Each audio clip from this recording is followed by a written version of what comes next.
Mind your tunes, mind your hokoso. Ostaka, sangoma, kuya, kumangoma. Neosho. So guys, nasi chatanga ne prayer ndiana ngati namatira. Avo mukoma vane MBA Reda. In the name of Jesus, yo, not in the name of Judas. Wait, humble yourself pakunamata. Anyway, ndanzwa kuti pane visitor. Shadi ndiani visitor? Oh, ndimi.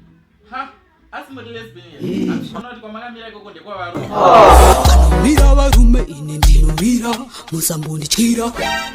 Chigare zvinipasa vanzvadzi. Nguva yadi yakutopera. Nhasi leseni redu tichadzidza nezvekuvharuka kwakaitwa kamukomana Josefa namai Potifa. Sekufunga kwako iwewe mai Potifa vaiva mukadzi akaita sei? Akandirova nefigaso. Mazidheta mind ega ega. Ava munhu ashata. She was a very very dangerous woman. Muroi chaiye. Alright, imi mdred.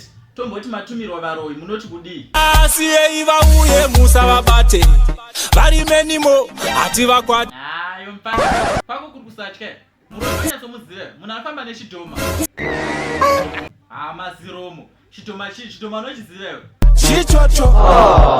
Hautozivika. Ndosaka tavazodzidza. Yeah, right. Tomboti wasvika mukadzi waPotifa akavharira Josefa. Iwe unosvika uchitaura kuti kudii? Buda.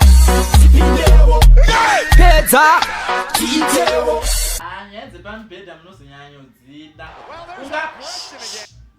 Imdred, muri kutaura kuti kudii kwepapa? Muri kuti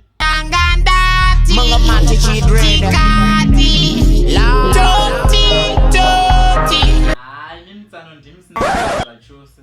Chitonyarara zvenyu mugare pasi. Tichanyabva wasvika. Chiitai kuti thank you ndibve ndaenda. Hayo atinotida. Siyabonga tatindawo. Asante sana. Thank you.